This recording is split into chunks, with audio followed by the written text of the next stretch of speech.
The sky above the broken moon was always dark. Stars twinkled, cold and far away, giving no warmth and no comfort. The land below was sharp, gray, and full of broken metal wreckage from an old slave ship crash.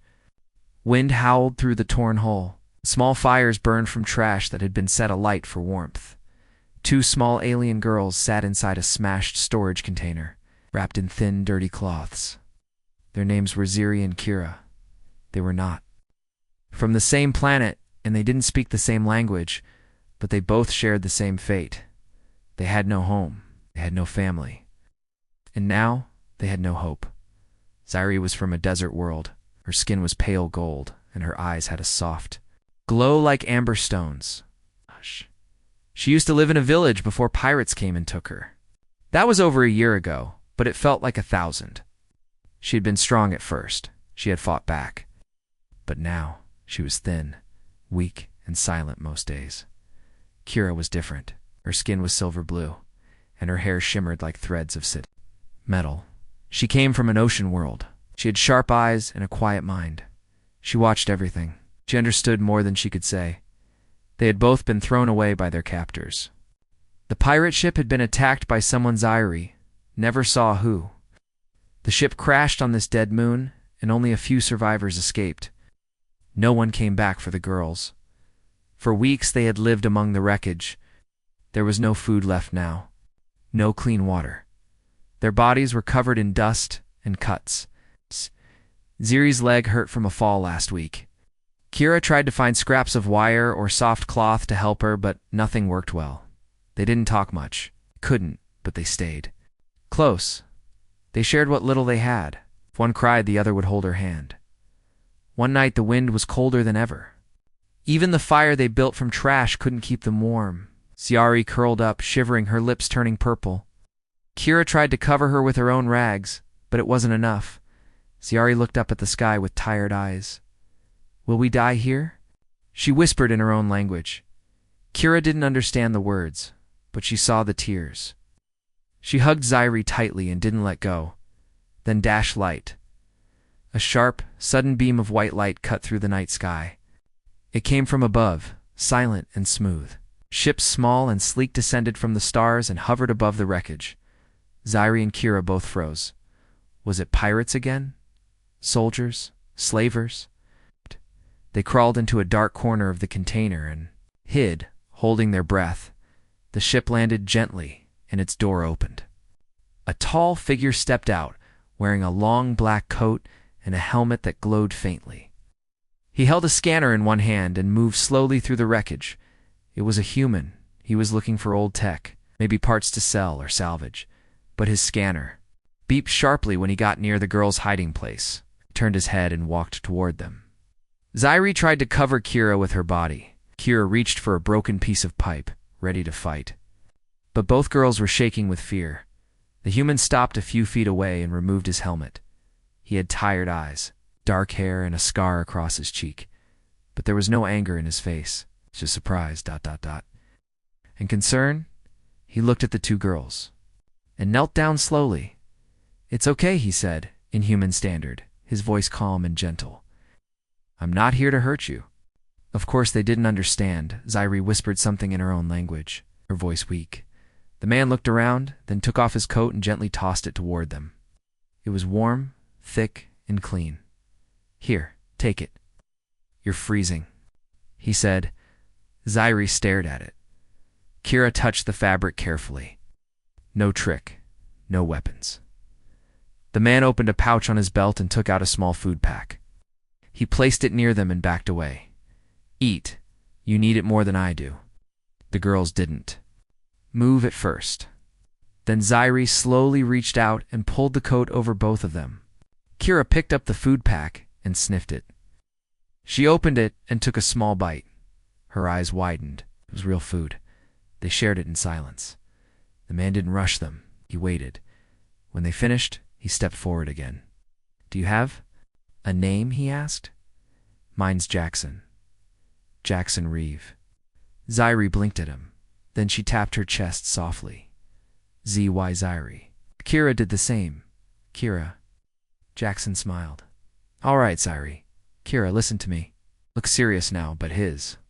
The voice was soft. You don't have to stay here. You're not alone anymore. He pointed to the sky, then to his ship. You both come with me. Come home.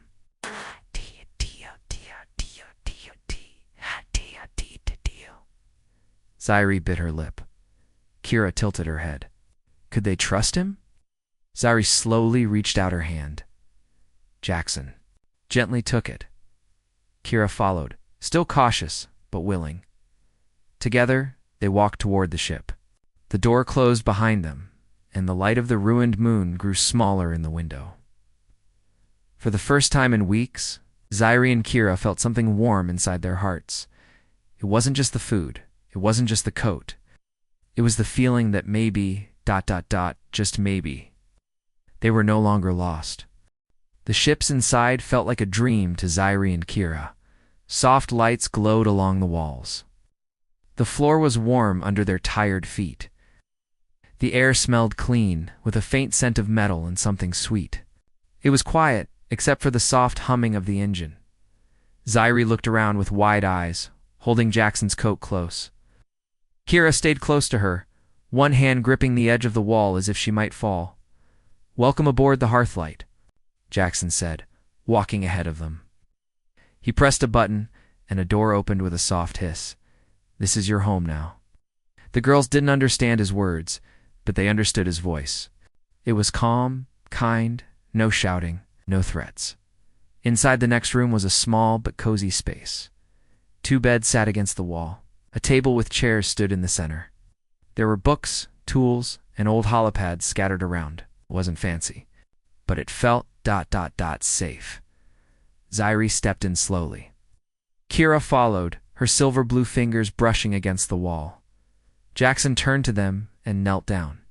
You're safe here, I promise.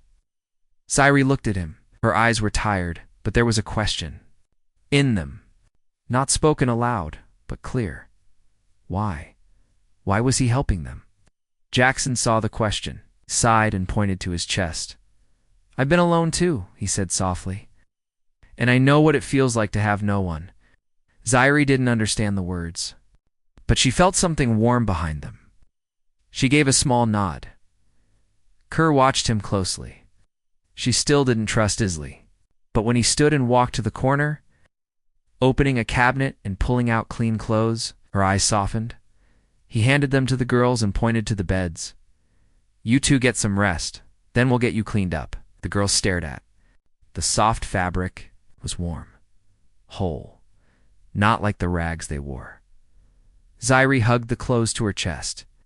Her voice cracked as she whispered something in her own language. It sounded like thank you. That night, the girls slept for the first time in peace. Zairi dreamed of the desert, of running barefoot on warm sand with no chains on her arms. Kira dreamed of the ocean, of swimming deep in the glowing waters of her world, free and strong. When they woke, warm food was waiting for them on the table. Steam rose from bowls of soup and soft bread. Jackson sat nearby, fixing something with small tools. He smiled when he saw them awake. Eat up, you need your strength. Zairi tasted the soup and smiled. It wasn't just food, it was comfort. Kira picked up a spoon awkwardly, but Jackson didn't laugh. He showed her how to use it slowly and patiently. After breakfast, he gave them soft towels and led them to the washroom. The warm water made them gasp at first, but soon the girls were scrubbing their skin clean. Dirt, blood, and pain washed down the drain when they stepped out.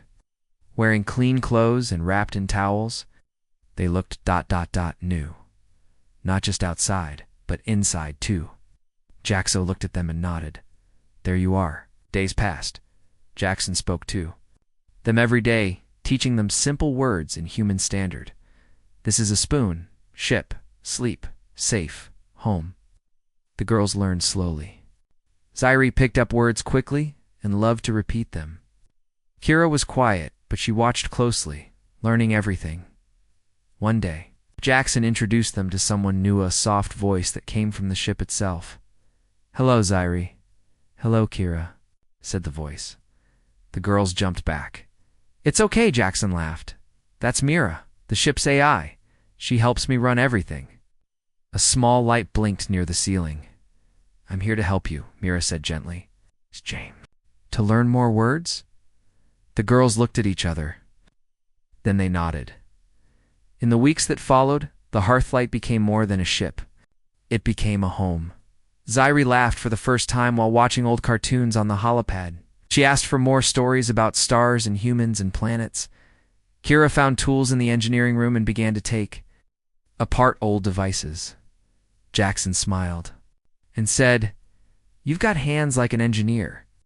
Every day, the girls grew stronger. They stopped flinching at loud sounds. They started sleeping through the night. They smiled more. They were still scared sometimes. Sometimes Scifi cried quietly, when she thought no one was looking. Sometimes Kira stared at the stars and whispered names Jackson didn't understand. But they were healing. Jackson never rushed them, never yelled, just showed up every morning, made breakfast, taught them words, told silly jokes, and reminded them, "You're safe. You're home."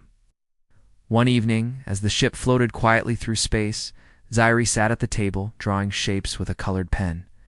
Kira sat beside her, fixing a small toy drone Jackson had given her. Jackson walked in, holding a warm blanket. "You two okay?" Scifi looked up and nodded. Kira smiled a little and held up the half-fixed drone. "Fix," she said proudly. Jackson chuckled. "That's right." He sat beside them and looked at the stars through the window. "You know," he said softly, "I found something I didn't even know I lost." Scifi tilted her head. "What?" Jackson smiled. "Family." Scifi blinked, then looked at Kira. Kira looked at Jackson. The girls leaned closer and placed their hands on his. No more words were needed. The hearthlight continued its quiet journey through space. Far from cities, wars, and the pain Scifi and Kira had left behind, Jackson kept the ship flying smoothly. He checked the engines, cooked meals, cleaned the halls, and taught the girls every day. He never acted tired, even when he was. Treated the two alien girls not as guests, but as something more, as family. Every morning, Scifi and Kira sat at the table in the ship's common room. Mira, the ship's AI, greeted them with a soft voice. "Good morning, Scifi. Good morning, Kira." Scifi smiled and waved. "Good morning, Mira." Kira gave a quiet nod. "Morning." Then Jackson brought breakfast, simple food, but warm and fresh. "Today," he said with a grin, "we learn new words. And maybe some music." Scifi clapped with excitement. "Music?" Kira looked curious. "What is music?" "You'll find out soon," Jackson said. Placing a small device on the table, when he pressed a button, soft sounds filled the air. A slow, peaceful tune played like a river flowing or the wind singing. Scifi closed her eyes and swayed. Kira blinked and tilted her head. "It's nice," Kira said.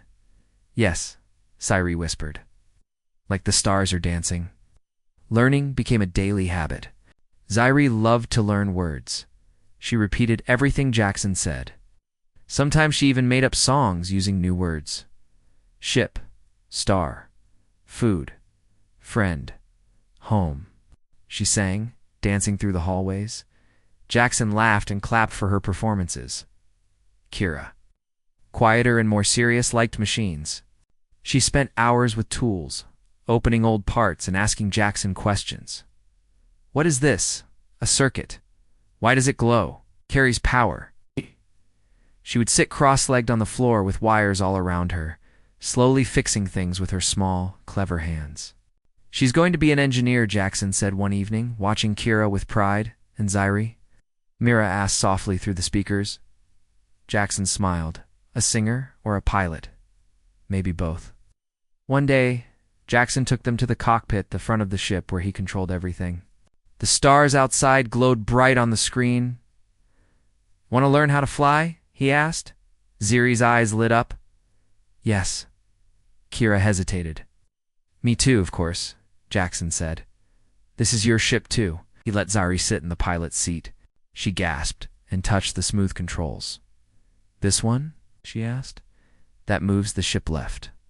Gently now." Scifi moved the lever slowly. The ship tilted slightly. Kira sat beside her, watching the readings on the screen. Fuel low, George asked. Jackson grinned. Not really, but smart thinking. Always check the fuel. Scifi giggled. We are flying.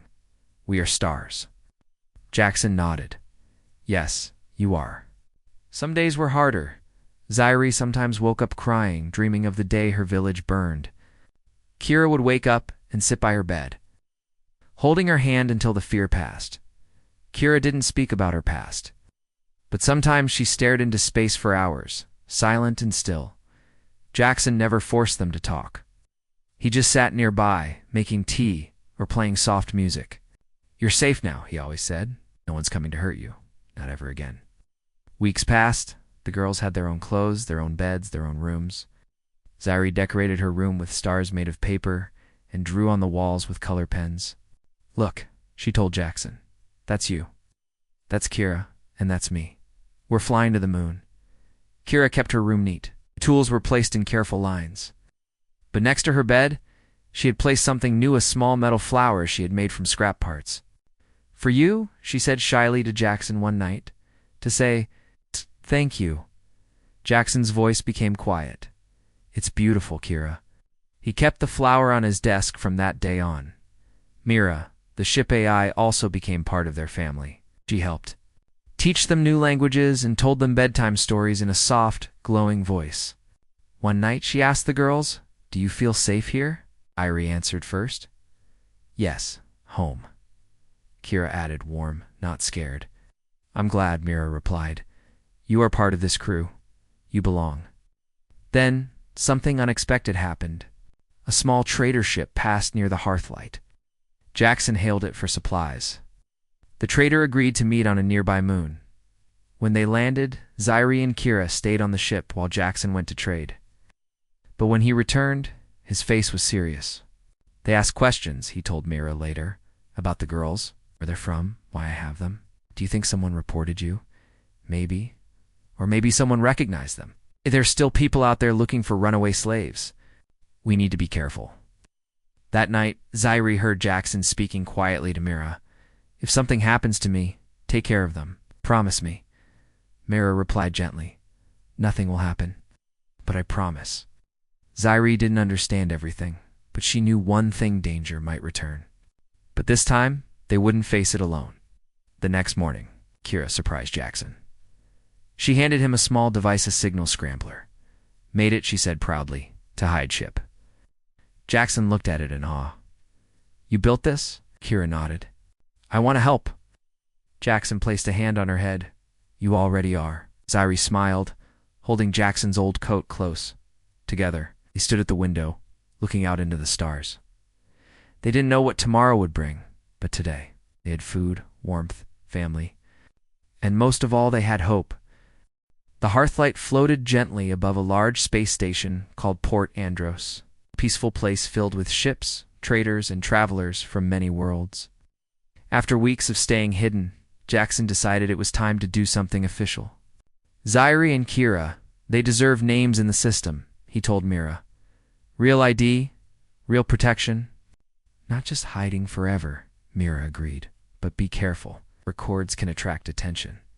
I'll take that risk, Jackson said. They're not ghosts. They're not property. They're people. Scifi and Kira looked out the ship window.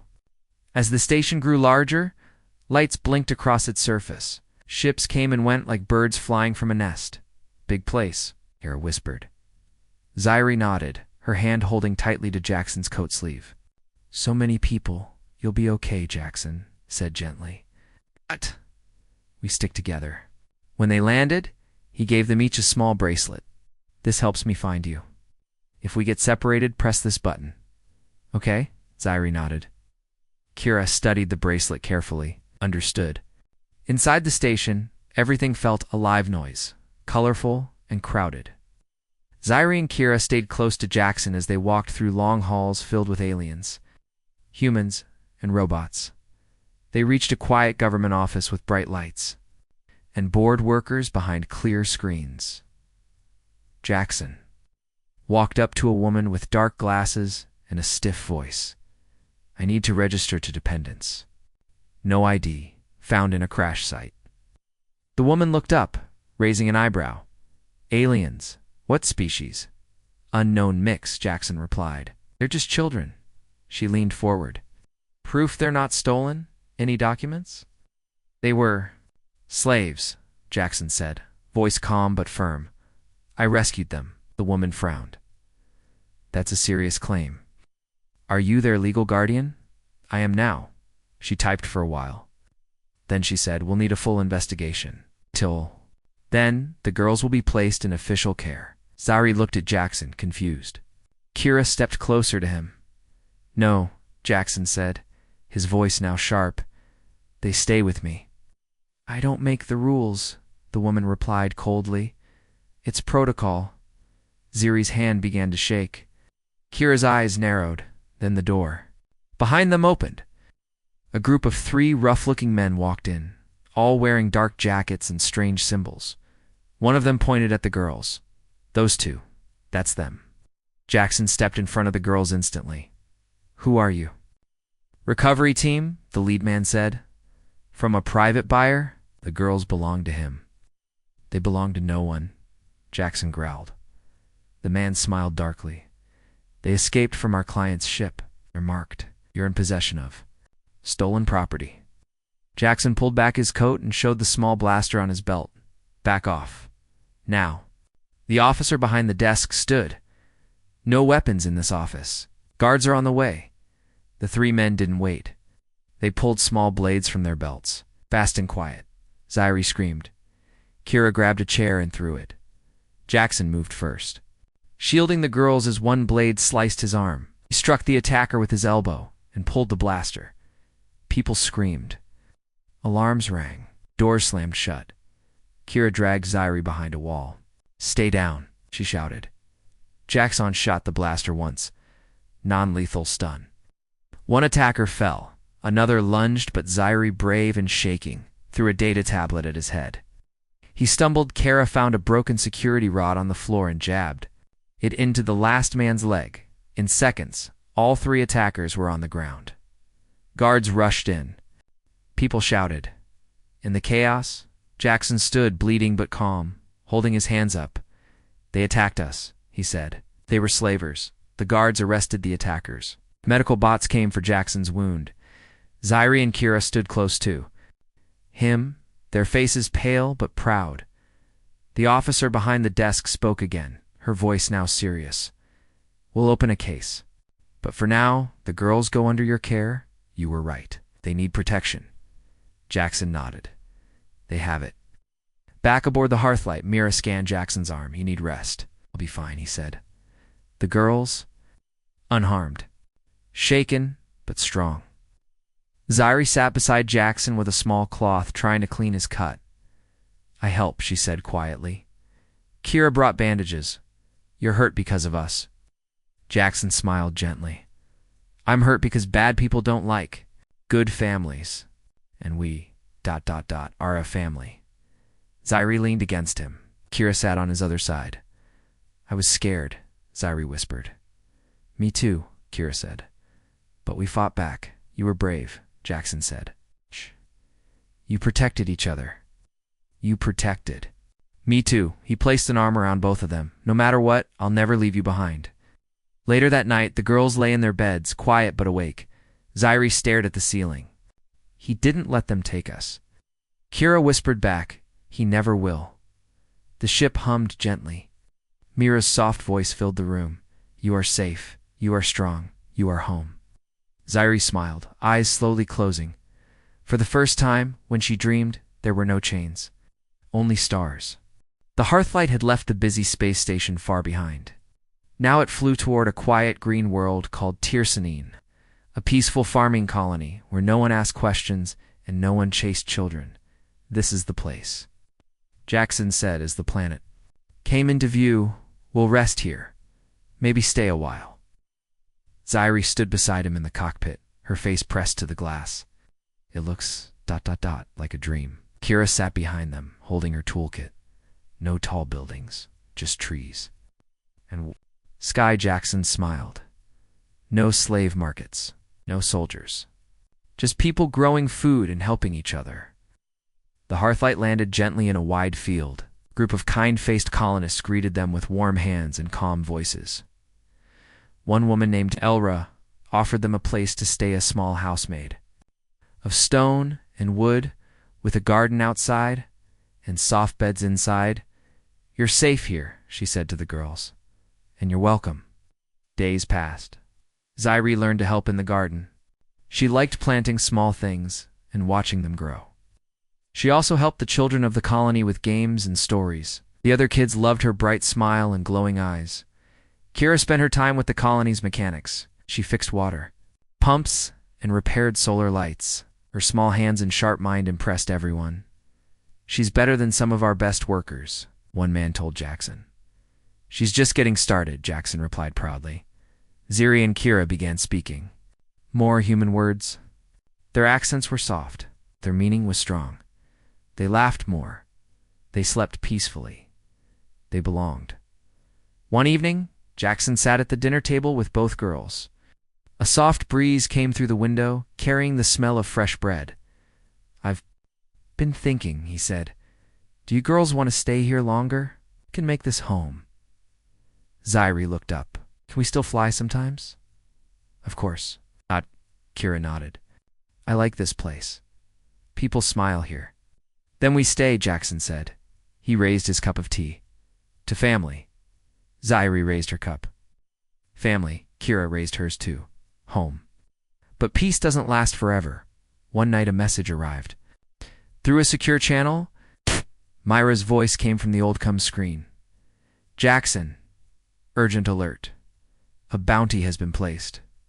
On the girls, Jackson's face turned cold. "From who?" "Unknown. Possibly the same black market group. They want them back. ... Badly." Scifi stood in the doorway, eyes wide. "We're not safe?" Jackson stood and gently took her hand. "We're still safe, but we have to prepare." He called a meeting with the colony leaders. "They're coming," he told them. "Not tomorrow, maybe, but soon." The colonists didn't panic. Instead, they stood firm. "They want to take 2 of our children?" one farmer asked. "Let them try." The colony began to prepare. Kira helped build signal blockers.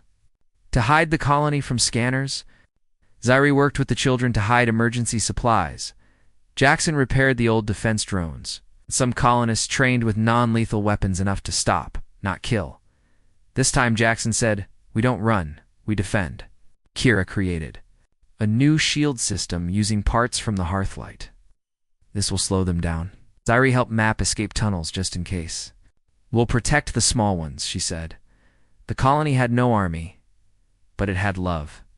It had unity, had courage, and then they came. One evening, strange ships appeared in the sky. Dark, quiet, and fast. A message rang across the colony. "Surrender the alien girls, or we take them by force." Jackson stood in the main square with Scifi and Kira behind him. "No," he said. The bounty hunters landed near the fields. They were armed and angry, but they didn't expect resistance. The colonists blocked the paths.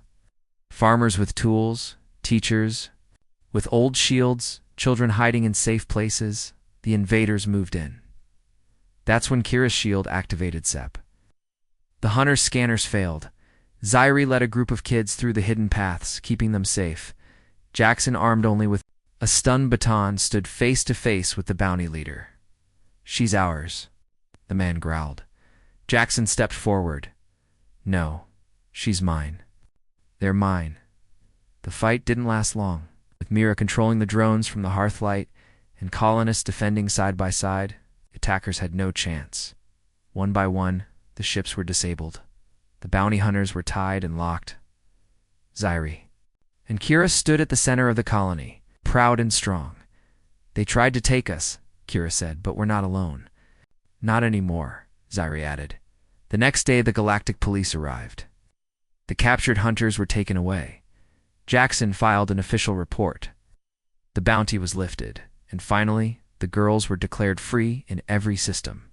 No more records. More fear. Scifi and Kira were now citizens of the Tirsanine colony. That night, the colony held a celebration. There were lights, food, dancing. Music. Scifi stood on a small stage and sang her favorite song, the one she made up herself. Her voice filled the fields, soft and sweet. Star friend. Home light. We are safe in the night. Kira showed off a small drone she had built. It flew above the crowd and dropped tiny glowing lights like stars. Jackson sat on a bench, watching them, a peaceful smile on his face. They're not broken anymore, he whispered to Myra. Myra's voice replied softly. They never were. They just needed someone to see them. Many weeks had passed since the attack on Tirsanine. The fields were green again. The people smiled freely. And the names Scifi and Kira were no longer whispers of sadness. They were symbols of strength, everywhere the girls went. They were no longer rescued slaves. They were respected. They were loved. They were home. One morning, Jackson stood in the garden, watching the sunrise. Scifi joined him, carrying 2 mugs of warm tea. "Good morning," she said in human standard, JXON. Took a mug and smiled. "Morning, little pilot," Scifi beamed. "Fly next week. Real lesson on a real shuttle. You'll be the best in the sky." Kira walked over, hands a bit greasy from her morning work in the repair shed. "Finished. The water purifier," she said. "No more leaks."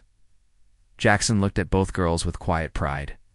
"You've grown stronger than I ever imagined." Scifi sat beside him. "Because you helped us." Kira nodded.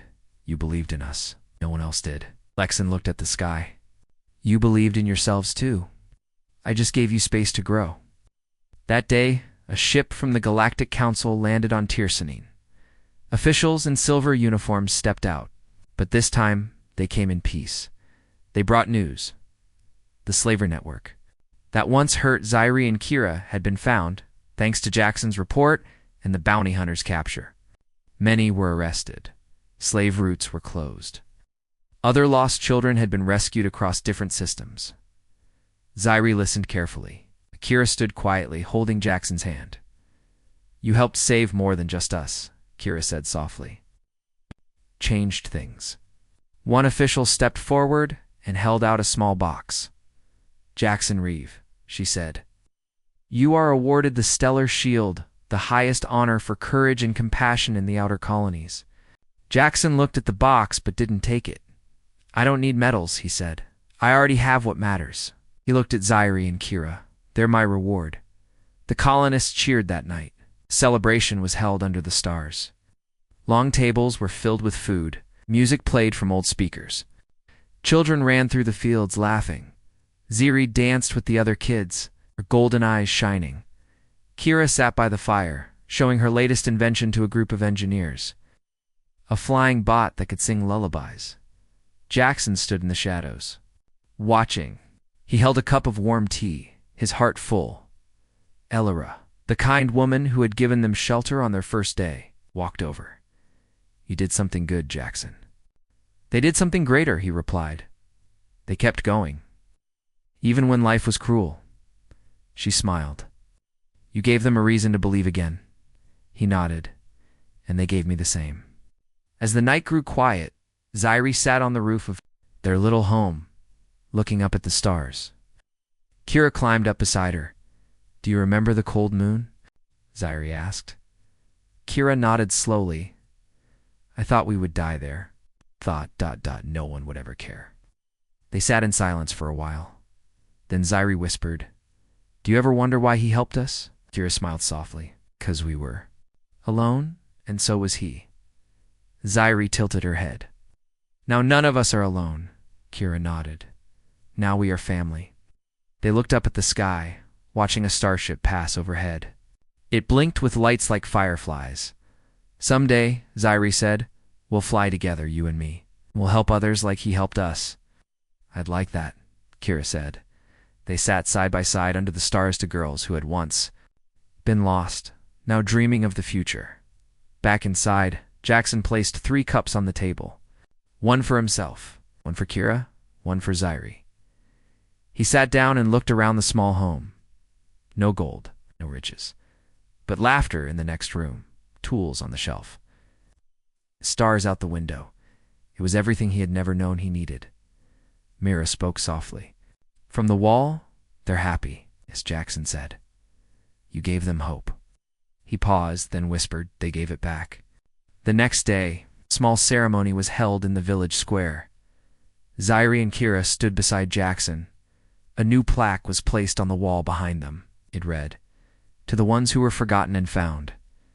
To the ones who had no name and made one for themselves. To the family that proved love is stronger than fear." Zairi read the words slowly, proudly. Kira traced them with her fingers. They weren't just part of a story now. They were the story. In the months that followed, Zairi became a pilot in training, flying with other colony scouts, learning the stars by heart. Kira started building tools for nearby colonies, her name known as a young genius. Jackson taught other rescuers how to help lost children, how to protect without fear, and how to build trust with kindness. But no matter how busy they got, they always had dinner together. Every evening, one table, 3 chairs, one family dot, and every night before sleep, Zairi whispered the same thing in her soft voice. We're home. And Kira always replied, we're safe. Then Jackson would say the words that started it all. Both of you, come home. And now they always had.